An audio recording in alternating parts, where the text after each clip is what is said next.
Bonjour ou bonsoir à toutes et tous. Je vous ai annoncé une nouvelle playlist il y a plusieurs mois, presque 6 mois, quand j'habitais au centre de Bucaramanga dans un appartement. Et j'ai pas pu la commencer parce qu'il y a eu beaucoup d'événements sur lesquels je ne reviens évidemment pas ici. Vous trouverez des vidéos sur ma chaîne facilement. Et donc je vais la reprendre maintenant, sachant que j'y vais un peu changer le concept, puisque ayant maintenant au travail, j'aurai plus le temps de faire des très longues vidéos, et je vais faire des débunkages, comme on dit en anglais, très courts.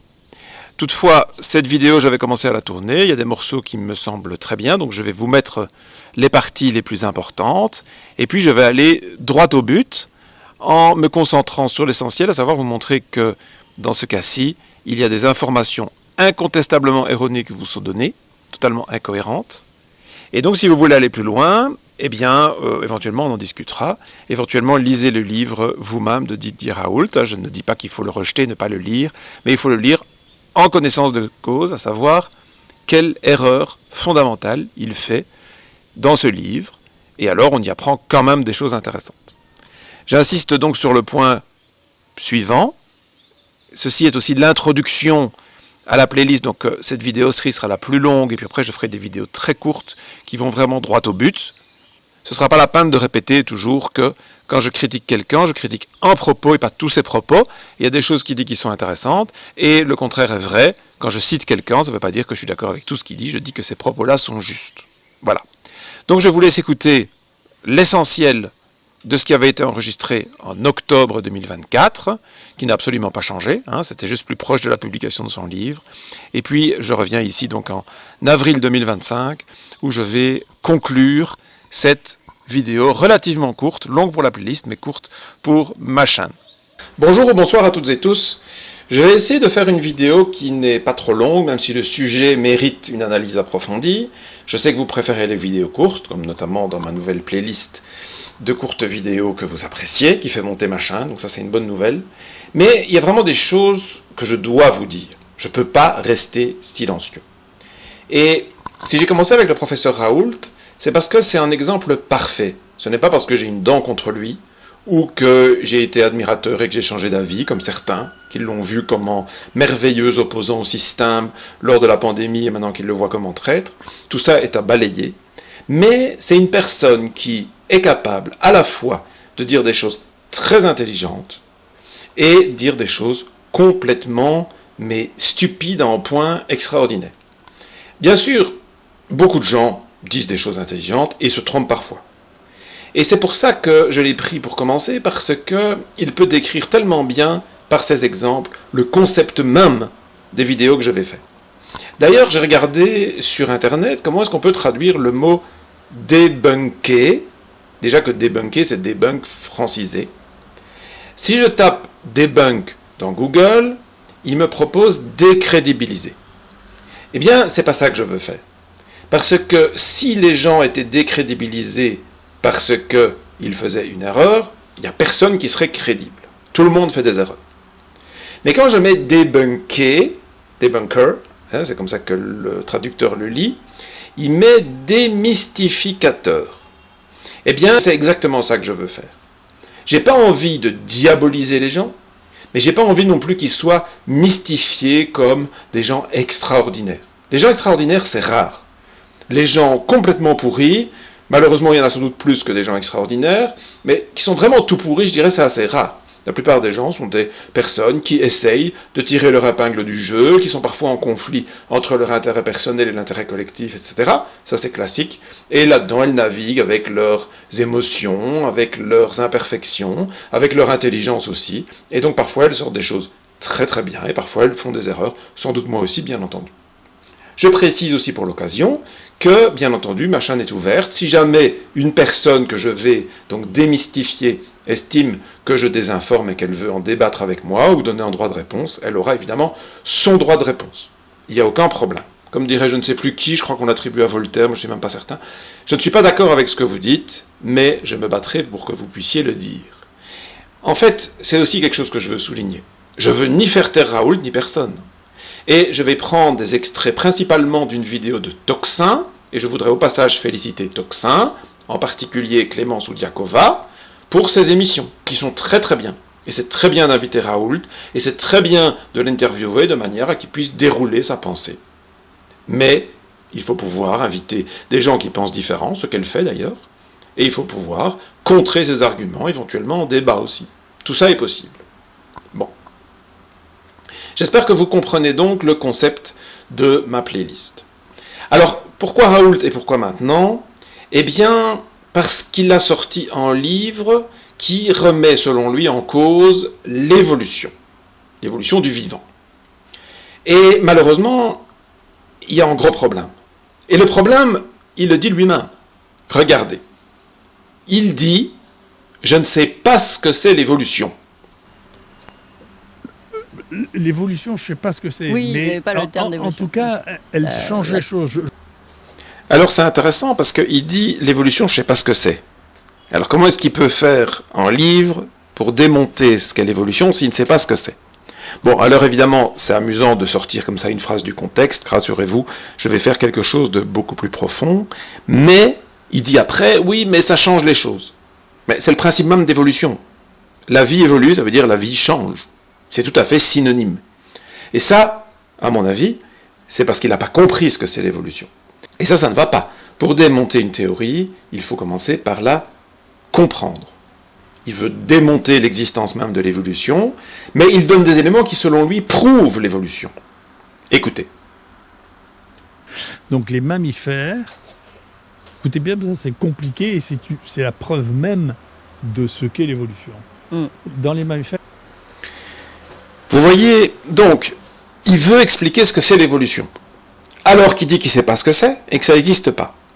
Donc, ça commence à être beaucoup. C'est-à-dire, on peut tous avoir un mot, surtout dans une interview comme ça, en direct, évidemment qu'on fait des erreurs. Et j'en ferai certainement aussi. Donc, je ne suis pas en train de dire, il n'est pas crédible parce que il a dit une erreur. Non, non. Lisez son livre si vous ne le croyez pas. Il dit tout ça à la fois. L'évolution n'existe pas, je ne sais pas ce que c'est, mais je vous démontre ce que c'est l'évolution. Donc, en fait, ça veut dire, non pas que le professeur Raoult n'est jamais crédible, et il a dit des choses intéressantes, mais, malheureusement, sur ce sujet de l'évolution, il n'est pas crédible. En général, quand on parle d'un sujet spécialisé, il faut un minimum de compétences. Le professeur Raoult est très bon sur les virus. Et si on veut avoir une discussion sur les virus, probablement qu'il m'apprendrait plein de choses, et que j'aurais bien du mal de contredire ses affirmations. Et d'ailleurs, en général, ce qu'il dit sur les virus, c'est pas mal, hein. Je ne suis pas un expert comme lui, mais comme je ne crois personne sur parole, j'ai tendance à vérifier ses informations et la cohérence de ses informations, et en général, c'est plutôt bon.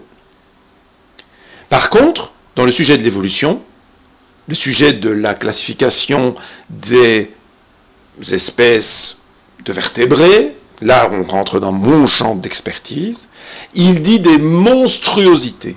Et ça, évidemment, ne donne pas envie de le croire. Donc vous venez de voir, même si vous n'êtes pas expert, vous voyez bien que quand on dit dans la même interview, je ne sais pas ce que c'est l'évolution, je vous démontre ce que c'est l'évolution, et l'évolution n'existe pas, vous voyez qu'il y a un problème, sans aucune expertise. Maintenant, je vais vous montrer quelques erreurs qu'il fait, qui ne sont pas banales. C'est-à-dire que on peut tous faire des erreurs, je l'ai déjà dit, mais vous allez voir que c'est quand même des erreurs qui posent question par rapport à ses compétences sur ce sujet. Je vais vous en montrer deux, et sur la deuxième, je vais rebondir parce qu'il y a vraiment, vraiment beaucoup de choses à dire. Amener leur fœtus à une toute petite taille, mais non viable, et là, le fœtus va migrer dans une poche, et ça, c'est le marsupial. D'accord ? Et puis, il y a ceux qui vont être colonisés par ce virus, qui vont faire du placenta. Et ça, on voit que c'est épidémique parce que dans la géologie, dans la dérive des continents, il y avait un continent qui comprenait autrefois l'Australie et le sud de l'Amérique du Sud. Et il n'y a que là qu'il y a des marsupiaux. Il n'y a pas de mammifères. Là. C'est-à-dire que l'épidémie a... Alors, c'est intéressant le sujet qu'il aborde, je vais y revenir, sur l'histoire des virus qui ont créé une épidémie, et c'est grâce à cette épidémie que les mammifères ont inventé le placenta.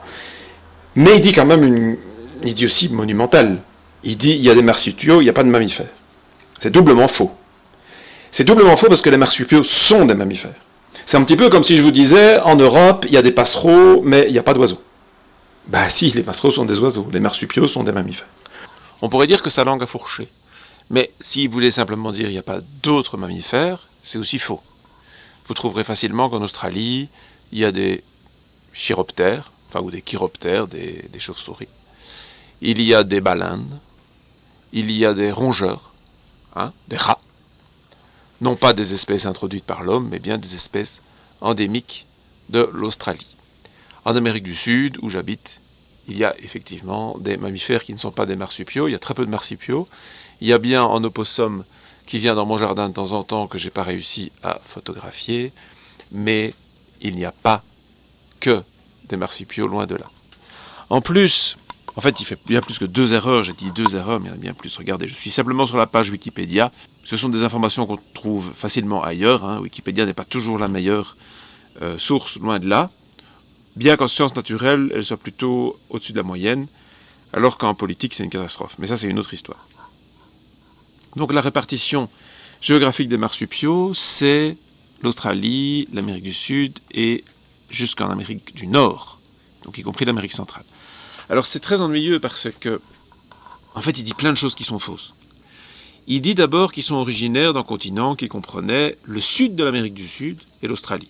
Bon, ce continent s'appelle le Gondwana, qui comprenait donc l'Amérique du Sud, l'Australie et l'Afrique. Les marsupiaux se sont effectivement développés sur le Gondwana. Et puis, manifestement, ils se sont étendus au-delà, puisque le Gondwana correspond à l'Amérique du Sud jusqu'ici en Colombie, mais le Panama, le Costa Rica, c'est bien pour ça que souvent on parle même d'Amérique du Nord jusque-là. On oublie l'Amérique centrale, l'Amérique du Nord, l'Amérique du Sud au niveau biologique. C'est parce que ces deux entités étaient des continents séparés. Parfois on dit les Amériques. L'Eurasie, l'hémisphère nord, et le Gondwana, l'hémisphère sud. C'est très simplifié en disant hémisphère nord, hémisphère sud, un continent du nord, continent du sud, si vous voulez. Eh bien, ils se sont attachés, ils se sont percutés. C'est d'ailleurs une des explications des montagnes du Costa Rica et du Panama. C'est la collision entre l'Amérique du Nord et l'Amérique du Sud. Bon. Donc, en fait, tout ce qu'il dit est faux.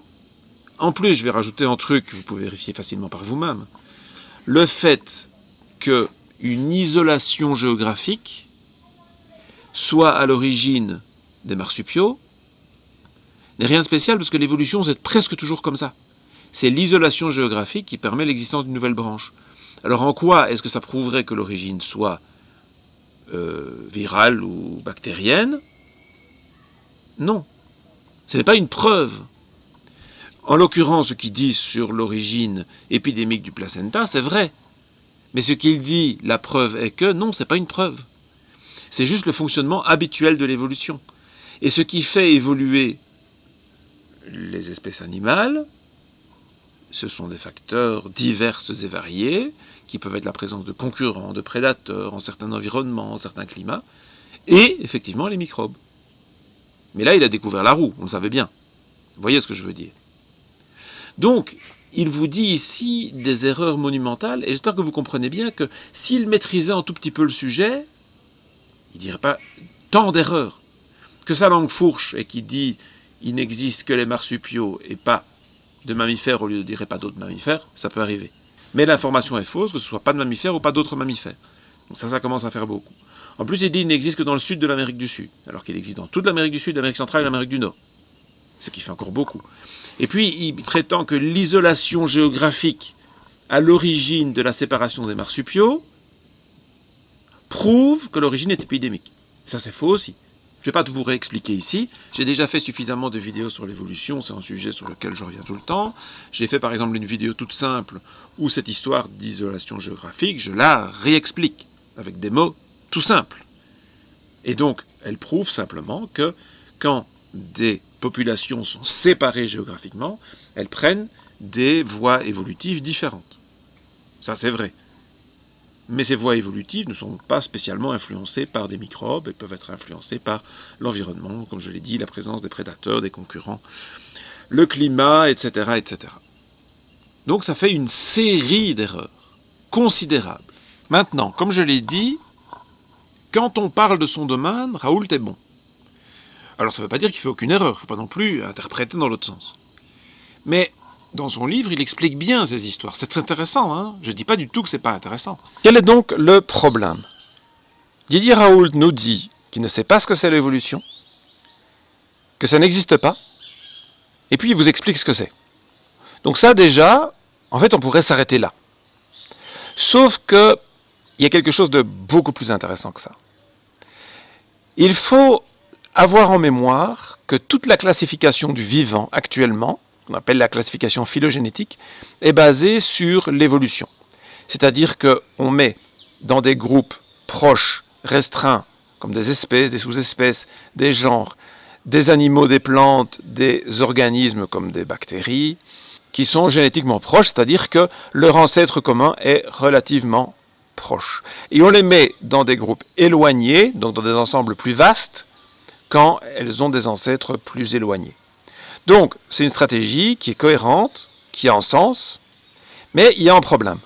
Et ça, je vous l'ai déjà dit, je ne l'ai pas inventé pour cette vidéo, je vous l'ai dit dans une vidéo qui pose la question de savoir si les virus sont vivants, et je vais vous expliquer dans cette vidéo que si certains mettent en cause le fait que les virus soient vivants, c'est parce que ça impliquerait de revoir toute la classification. Écoutez bien ça parce que ça c'est crucial. Notre manière de classer le vivant est plus ou moins acceptable, sachant qu'il y a toujours des problèmes et des incohérences, hein, c'est pas parfait, mais ça ne correspond pas du tout au virus. Donc, si on veut inclure le virus dans le vivant, il faut tout à fait changer la classification. Ou alors, on les exclut du vivant. Voyez? Et ça, c'est très très ennuyeux. Les scientifiques n'aiment pas changer complètement leur point de vue. Qu'est-ce que fait Raoult? Raoult, c'est un spécialiste des virus. Il n'est pas un spécialiste des vertébrés. Donc, qu'est-ce que fait Raoult? Il comprend la vie à travers les virus.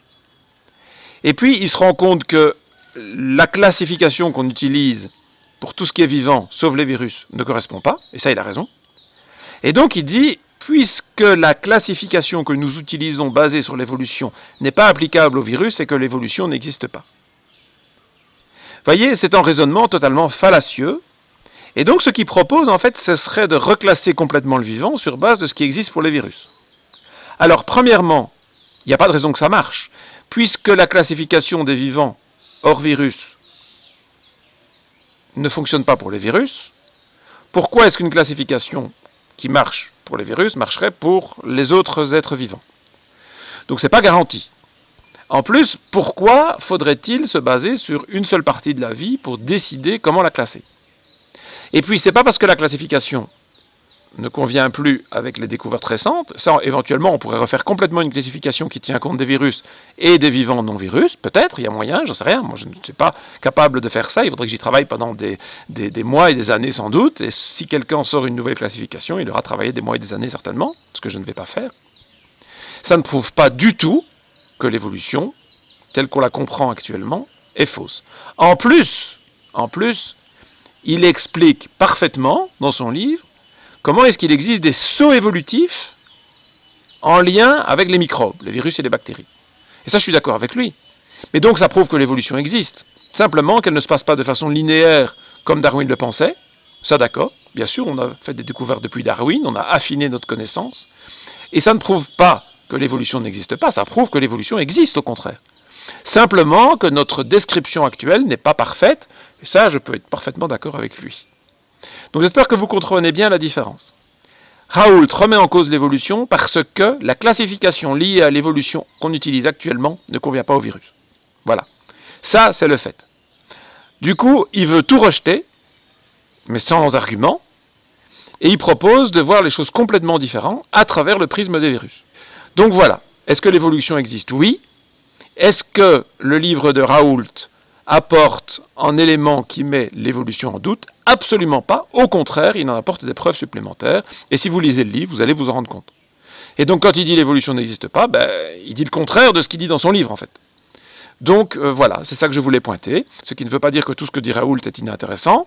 Il y a des choses très intéressantes qu'il a dites. Et quand certaines personnes disent « Ah oui, mais il a dit des choses intéressantes sur la pandémie 19, mais sur le papillomavirus, il est payé par les labos pour encourager aux injections », c'est possible, encore une fois. Moi, je ne mets pas quelqu'un en tout noir ou en tout blanc. Bon, je sais, vous allez dire noir-blanc, c'est raciste, en tout positif, en tout négatif. Hein, ou quelqu'un qui désinforme totalement n'existe pas, quelqu'un qui dit toujours la vérité sans se tromper n'existe pas.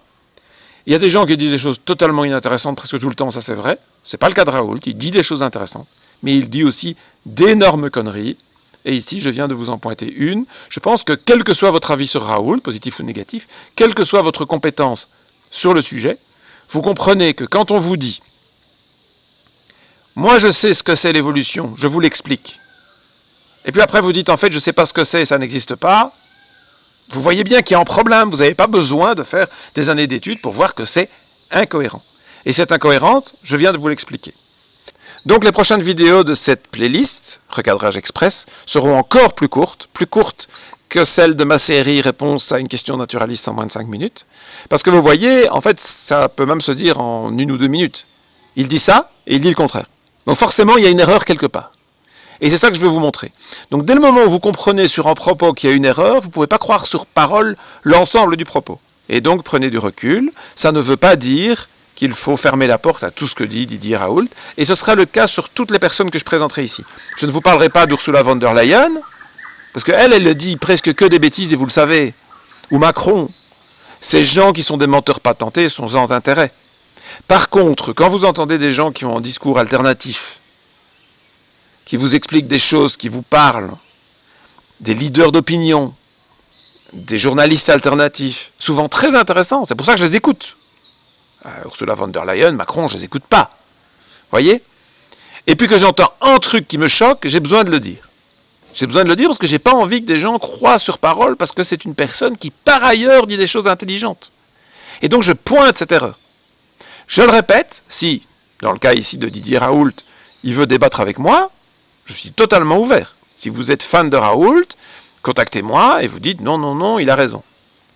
Vous allez avoir du mal d'expliquer comment est-ce qu'on peut ne pas savoir ce que c'est quelque chose, vous expliquer ce que c'est et dire que ça n'existe pas. Hein. Mais bon, bonne chance.